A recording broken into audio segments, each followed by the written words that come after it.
فاتحہ۔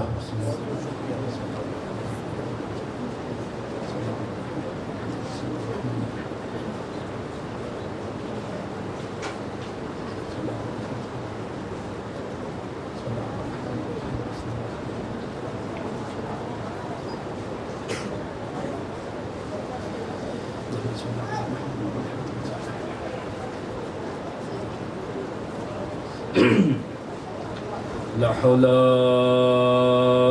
ولا قوة إلا بالله العلي العظيم۔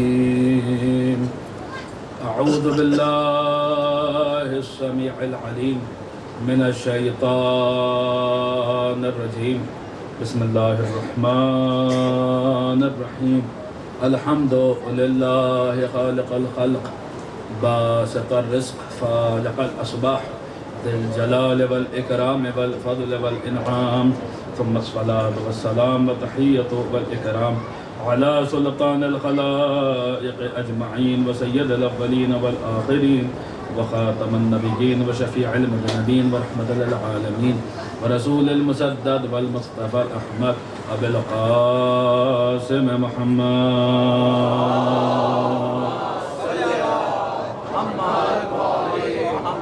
آلہ الطیبین الطاہرین المعصومین المظلومین المنتجبین المنتخبین المیامین الہادین المہدیین الذین اذهب اللہ عنہم الرجس وطہرہم تطہیرا۔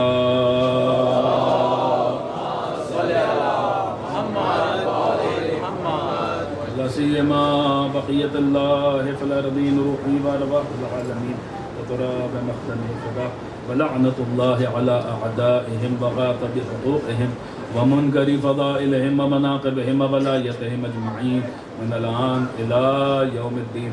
القول مني في جميع الأشياء قول آل محمد عليهم الصلاة والسلام فيما سروا وما أعلنوا فيما بلغني عنهم وما لم يبلغني، أما بعد فقد قال الله عز وجل هو الذي بعث في الأميين رسولا منهم يتلو عليهم آياته ويزكيهم ويعلمهم الكتاب والحكمة۔ صلوات پڑھتے ہیں محمد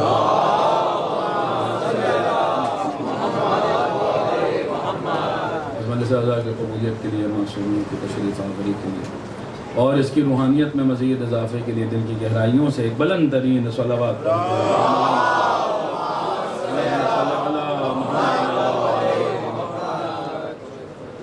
عزیزان گرامی قدر، معزز سامعین، موالیان امیر المؤمنین، عزاداران سرکار سید الشہداء، معرفت باب حسین کے حوالے سے ہماری گفتگو ہو رہی تھی اور مولا عباس کی معرفت کے مختلف مراحل ہم نے اب تک طے کیے۔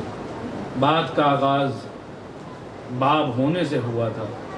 ہم نے یہاں سے گفتگو شروع کی تھی کہ باب کیا ہوتا ہے اور مختلف ائمہ کے مختلف ابواب رہے، اور سید الشہداء کے باب مولا ابوالفضل العباس اور آقا عباس صرف مولا حسین کے باب نہیں بلکہ تمام اہل بیت کے باب ہیں، اور یہ ان معنوں میں باب نہیں جن معنوں میں دیگر ہستیاں اپنے اپنے زمانے کے حجتوں کے باب رہیں، بلکہ ابوالفضل العباس ان معنوں میں حسین کے باب ہیں جن معنوں میں علی رسول کے باب تھے۔ اور اس کے بعد پھر ہم نے مراحل طے کی اور اس موضوع کی اہمیت کے حوالے سے بھی آپ کی خدمت میں کچھ باتیں رکھی تھی کہ سب سے بڑی بات کہ کیوں مولا عباس کی معرفت کو گفتگو ہونی چاہیے۔ تو جو مومنین جو آج جو نہیں تھے یہ خدمت میں بس ایک جملہ کہ عباس کی معرفت پہ کیوں گفتگو ہونی چاہیے، کیوں اس پورے عشرے کا عنوان مولا عباس پہ رکھا گیا، ورنہ عموماً ایک مجلس ہو جاتی تھی یا ایک محفل 4 شعبان کی یا مثلاً جو ہے وہ 7 رجب کی یا اس طریقے سے 8 محرم کی مجلس ہو جاتی تھی۔ تو پورے عشرے کا عنوان کیوں قرار دیا گیا؟ تو یہ پورے عشرے کا عنوان کیوں قرار دیا؟ تو ایک جملہ عرض کیا تھا کہ اس لیے قرار دیا ہے کیونکہ عباس کی معرفت ویسے ہی واجب ہے جیسے حسین کی معرفت واجب ہے۔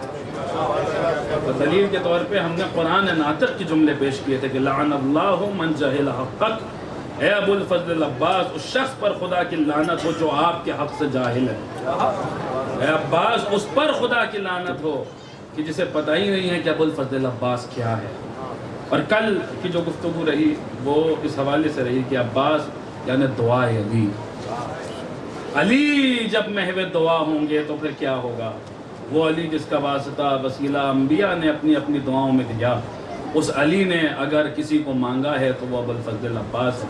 اور کل کی گفتگو اسی مرحلے پہ آگے تمام ہوئی تھی کہ علی جیسے نے تمنا کی اور علی جیسے نے طلب کیا تو عباس ملے ہیں۔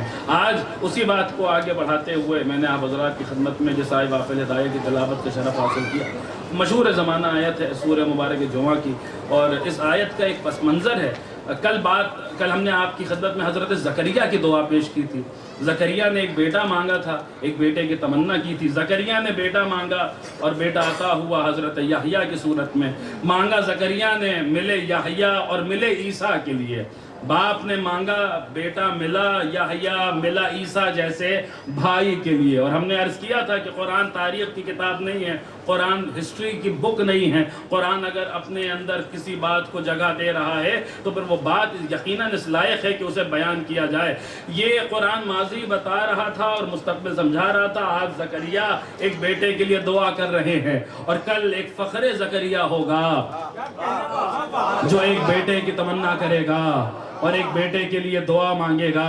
آج زکریا کو یحییٰ مل رہے ہیں عیسیٰ کے لیے، کل علی کو عباس ملیں گے حسین کے لیے۔ یہاں پہ آ کے کل کی گفتگو تمام ہوئی تھی۔ دیکھیے اب انبیاء کی دعاؤں کا ذکر ہو رہا ہے کہ کس نے کب کس کے لیے کس کو مانگا، تو سورہ مبارک بقرہ میں اس ذات کی دعا موجود ہے کہ جو ذات نبی بھی ہے، رسول بھی ہے، سر پہ خلت کا تاج سجا ہوا ہے اور بدن پہ انسانوں کی امامت کا پیراہن آویزاں ہے، جو رسول خدا کا جد ہے اور امیر المومنین کا جد ہے۔ وہ ابراہیم دعا کر رہے ہیں اور ابراہیم کچھ مانگ رہے ہیں اور اللہ سے کچھ طلب کر رہے ہیں۔ کیا مانگا ہے حضرت ابراہیم نے؟ تو قرآن مجید نے اسے نقل کیا کہ ابراہیم کی دعا سورہ مبارک بقرہ میں ربنا وابعث فیہم رسولا منہم یتلو علیہم آیاتک ویعلمہم الکتاب والحکمہ ویزکیہم۔ اے ہمارے پروردگار، انہی امیوں میں سے، انہی مکے والوں میں سے، مکے میں رہنے والوں میں سے ایک رسول کو مبعوث فرما۔ اور یہ رسول کیا ہوگا؟ کہ یہ رسول وہ ہوگا کہ جو ان پر تیری آیتوں کی تلاوت کرے گا، جو انہیں کتاب اور حکمت کی تعلیم دے گا اور ان کے نفوس کا تزکیہ کرے گا، انہیں پاک کرے گا۔ ظاہر سی بات ہے ابراہیم دعا کریں اور دعا مستجاب نہ ہو، ایسا کیسے ہو سکتا ہے؟ اللہ نے ابراہیم کی دعا کا جواب دیا اور دعا کا جواب بھی قرآن مجید میں نقل کیا اور سورہ مبارک جمعہ میں کہا هو الذی بعث۔ کس کے لیے دعا کی ہے ابراہیم نے؟ ابراہیم نے جب دعا کی ہے تو کون ملا ہے؟ اللہ سورہ جمعہ میں نقل کر رہا ہے کہ هو الذی بعث فی الامیین رسولا منہم یتلو علیہم آیاتہ ویزکیہم ویعلمہم الکتاب والحکمہ۔ یہ خدا وہ ہے کہ جس نے امیوں میں سے، مکے والوں میں سے، انہی میں سے ایک رسول کو مبعوث کیا۔ یہ رسول کیا ہے؟ یہ تزکیہ کرتا ہے، یہ کتاب اور حکمت کی تعلیم دیتا ہے، یہ آیتوں کی تلاوت کرتا ہے۔ یعنی جو کچھ ابراہیم نے مانگا تھا اللہ نے من وان ان تمام باتوں کا ذکر کیا۔ یعنی ابراہیم نے جس کے لیے دعا کی وہ ذات ہمارے رسول کی ذات ہے۔ وہ ذات دیکھیں، بہت توجہ کے ساتھ سنیے گا، بہت توجہ کے ساتھ سنیے گا۔ ابراہیم جسے خدا سے طلب کر رہے ہیں وہ ہمارے نبی کی ذات ہے، وہ ہمارے رسول کی ذات ہے۔ ابراہیم نے مانگا ہے تو رسول ملے، ابراہیم نے مانگا ہے تو رسول ملے۔ کیا رسول نے بھی کچھ مانگا ہے؟ تو جواب ملا ہاں، رسول نے بھی کسی کو مانگا ہے۔ کسے مانگا ہے؟ تو سورہ بنی اسرائیل پڑھیے کہ رب ادخلنی مدخل صدق واخرجنی مخرج صدق واجعل لی من لدنک سلطانا نصیرا۔ اے میرے پروردگار، مجھے اپنے پاس سے ایک طاقتور مددگار عطا فرما، مجھے اپنے جوار سے، اپنے لدن سے ایک طاقتور مددگار عطا فرما۔ جملہ رک کے عرض کرتا چلوں، رسول کہہ رہے ہیں مجھے اپنے پاس سے ایک طاقتور مددگار عطا فرما، مددگار عطا فرما، مددگار عطا فرما۔ کہاں گئے یا علی مدد کے مقابلے پہ؟ یا اللہ مدد کا نعرہ لگانے والے آئے قرآن پڑھے۔ قرآن مجید میں رسول نے اللہ سے مدد نہیں مانگی ہے، مددگار مانگا۔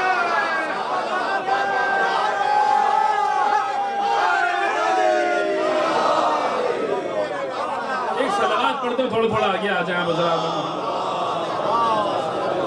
جگہ ہے، صلوات پڑھتے ہیں۔ ابراہیم نے دعا کی. اب بہت توجہ کے ساتھ سنیے گا, بس میں آ گیا اپنے موضوع پر. ابراہیم نے دعا کی ربنا وابعث فیہم رسولا منہم, اے ہمارے پروردگار مکے والوں میں سے انہی میں سے ایک رسول کو مبعوث فرما. اللہ نے جواب دیا هو الذی بعث فی الامیین رسولا منہم, اللہ وہ ہے جس نے مکے والوں میں سے امیوں میں سے ایک رسول کو مبعوث کیا. اور ابراہیم نے دعا کی ہے ہمارے رسول کے لیے. ہمارے رسول نے کیا دعا کی ہے کہ رب ادخلنی مدخل صدق واخرجنی مخرج صدق واجعل لی من لدنک سلطانا نصیرا, اے میرے پروردگار مجھے اپنے پاس سے ایک طاقتور مددگار دے. اپنے پاس سے, چونکہ رسول نے مانگا تھا اور جملے یہ تھے کہ اپنے پاس سے ایک طاقتور مددگار عطا کر, اپنے پاس سے ایک طاقتور مددگار عطا کر. یہی تو وجہ ہے کہ 13 رجب کو مشیت نے بھی پکار کے کہا ہوگا اے حبیب آپ نے ہم سے مانگا ہے, ہمارے پاس سے مانگا ہے, تو آئیے ہمارے گھر آئیے, اپنا مددگار لے جائیے.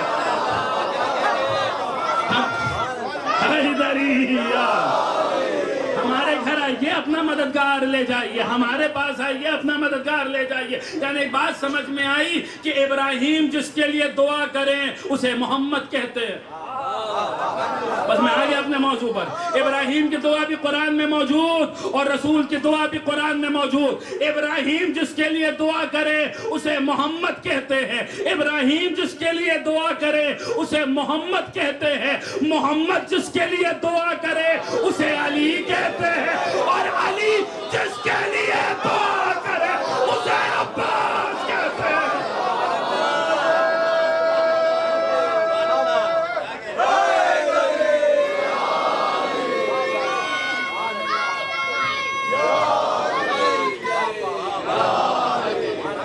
صلوات پڑھیں آپ حضرات محمد.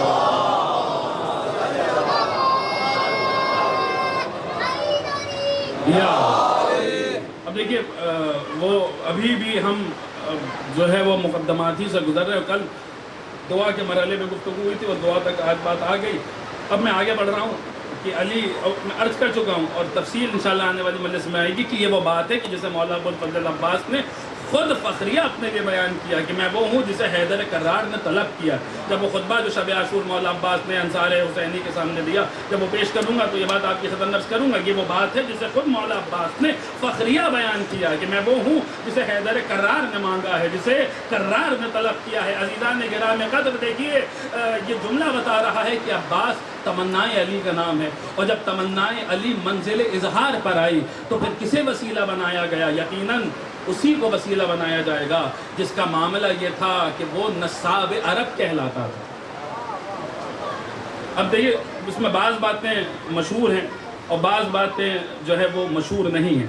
اب مجھے ان باتوں کی طرف کم توجہ دینی ہے کہ جو مشہور ہے, اور ان باتوں کی طرف زیادہ توجہ دینی ہے جو مشہور نہیں, کیونکہ بہت زیادہ چیزیں ہیں جو مجھے آپ کی سماعتوں کی نظر کرنی ہے اور دامن وقت میں ایک دم گنجائش نہیں رہتی اور بات تمام ہو جاتی ہے. ابھی تو مولا عباس کے نام پر اور القاب پہ گفتگو ہی شروع نہیں ہوئی اور ان کی صفات پر ابھی تک بات ہی شروع نہیں ہوئی, تو وہ سب اپنے آپ میں, اس لیے میں بہت جلدی آگے بڑھ رہا ہوں. اور جو باتیں آپ کی سنی ہوئی ہیں وہ بہت جلدی سے کہتے ہوئے گزروں گا, کیونکہ ان کے بنا جو ہے وہ بات آگے نہیں بڑھ سکتی. کہ جب علی کی تمنا منزل اظہار پر آئی تو اسے وسیلہ بنایا گیا کہ جو نصاب عرب کہلاتا تھا. کون؟ علی کا بڑا بھائی عقیل. علی کی تمنا جب منزل اظہار پر آئی تو علی نے عقیل کو بلایا اور عقیل کو بلا کے کہا کہ ہمیں ایک ایسا بہادر خاندان بتائیے, بہادر خاندان بتائیے جہاں ہم عقد کریں. خدا اس عقد کے عوض ہمیں ایک ایسا بیٹا عطا کرے جو میرے حسین کے کام آئے. لیکن بہت توجہ کے ساتھ سنیے گا, یہ مشہور جملہ ہے کہ مولا کائنات نے جناب عقیل سے اپنی خواہش کا اظہار کیا. اب سوال یہاں پہ کچھ ہیں, کچھ سوالات ہیں کہ علی عقیل سے اور دیکھیے یہ روایت بے پناہ معتبر ہے. یہ بھی بات میں آپ کی خدمت عرض کرتا چلوں, یہ روایت بہت زیادہ معتبر ہے. کیوں معتبر ہے؟ کیونکہ اس کے راویوں میں سے ایک راوی خود کربلا معلّہ میں موجود ہے. حضرت زہیرقین اس روایت کے راویوں میں سے ایک راوی ہیں, اور کربلا معلّہ میں حضرت زہیرقین نے اس روایت کا ذکر کیا مولا ابوالفضل عباس کے سامنے کہ عباس آپ وہی ہیں جن کے لیے علی نے اپنے بھائی عقیل سے کہا تھا کہ مجھے ایک ایسا خاندان بتاؤ کہ جہاں میں عقد کروں اور خدا مجھے ایک بہادر اور شجاع اور دلیر بیٹا عطا کرے. تو اس روایت کے راویوں میں سے ایک راوی خود حضرت زہیرقین ہے. لیکن عجیب بات یہ ہے کہ میں نے اس روایت کو مختلف کتابوں میں ڈھونڈا اور مختلف طریقوں نظروں سے اس روایت کو دیکھنا چاہا، ہر جگہ تقریباً یہی جملے ملے کہ علی عقیل سے کہہ رہے ہیں بھیا مجھے ایک بہادر قبیلہ بتائیے، مجھے ایک بہادر خاندان بتائیے، مجھے ایک بہادر قبیلہ، ہر جگہ یہی جملے ملے کہ مجھے ایک بہادر قبیلہ بتائیے، ایک شجاع قبیلہ بتائیے، ایک شجاع خاندان بتائیے۔ یہ کیا ہو رہا ہے؟ یہ مزاج مرتضویت سمجھایا جا رہا ہے، یہ مزاج علویت سمجھایا جا رہا ہے کہ علوی مزاج کیا ہے، مرتضوی مزاج کیا ہے۔ مجھے ہر جگہ یہی جملے ملیں گے۔ مجھے اب دیکھیں پڑھنا میرا کام ہے، سمجھنا آپ کا کام ہے۔ اگر بات پہنچ گئی تو مجھے احساس کرائیے گا کہ ہاں بات پہنچ گئی، اور میں تفصیلات میں نہیں جا سکتا۔ ہر جگہ یہی جملے ملیں گے کہ علی نے عقیل سے کہا مجھے ایک ایسا بہادر قبیلہ بتائیے، مجھے ایک ایسا بہادر خاندان بتائیے، ایسا شجاع خاندان بتائیے، ایسا دلیر خاندان بتائیے، ایسا بہادر خاندان بتائیے۔ یہ کیا ہو رہا ہے؟ یہ علی اپنا مزاج بتا رہے ہیں، مزاج مرتضوی بتا رہے ہیں، مزاج علوی بتا رہے ہیں کہ دیکھ لو جو علی بزدل کے ہاں سے بیٹی لینا گوارا نہیں کرتا، وہ علی کسی میدان کے فراری کو بیٹی دینا کیسا گوارا کرے؟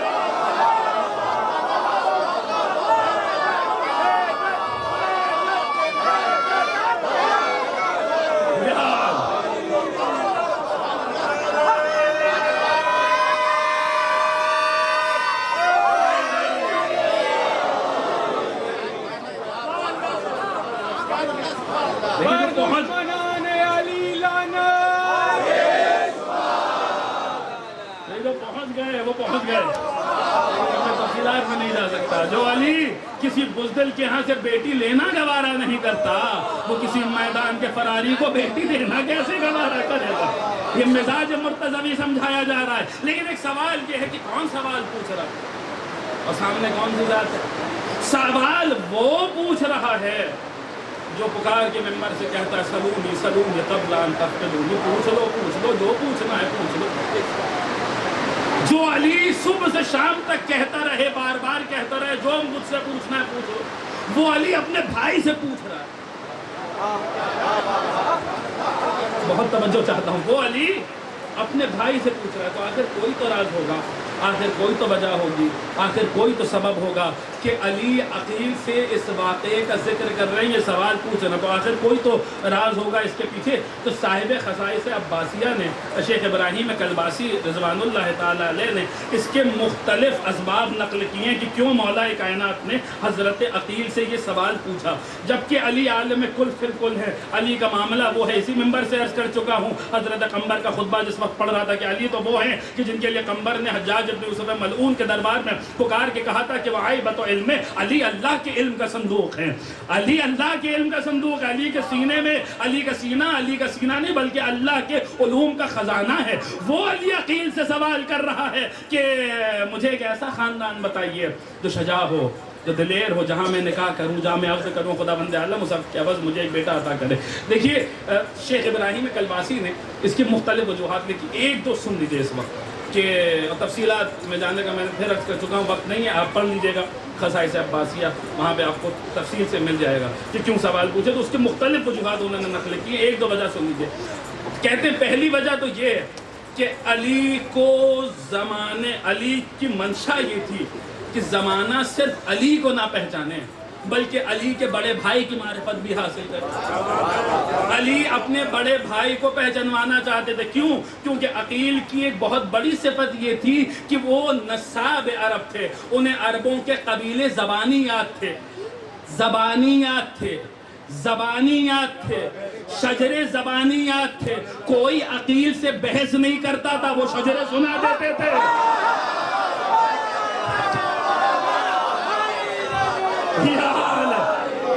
کوئی عقیل سے بحث نہیں کرتا تھا، وہ شجرے سنا دیتے تھے۔ لوگ کہتے ہیں صاحب ایک بندے کو پورے عرب کے قبیلوں کے شجرے کیسے یاد ہو سکتے ہیں، سب کے شجرے کیسے یاد ہو سکتے ہیں؟ ارے دیکھو تو صحیح بھائی کس کا ہے، دیکھو تو صحیح بڑا بھائی کس کا ہے، دیکھو تو صحیح بڑا بھائی کس کا ہے۔ ارے جس کے چھوٹے بھائی کی تلوار 7 پشتے دیکھ کے چلتی ہو۔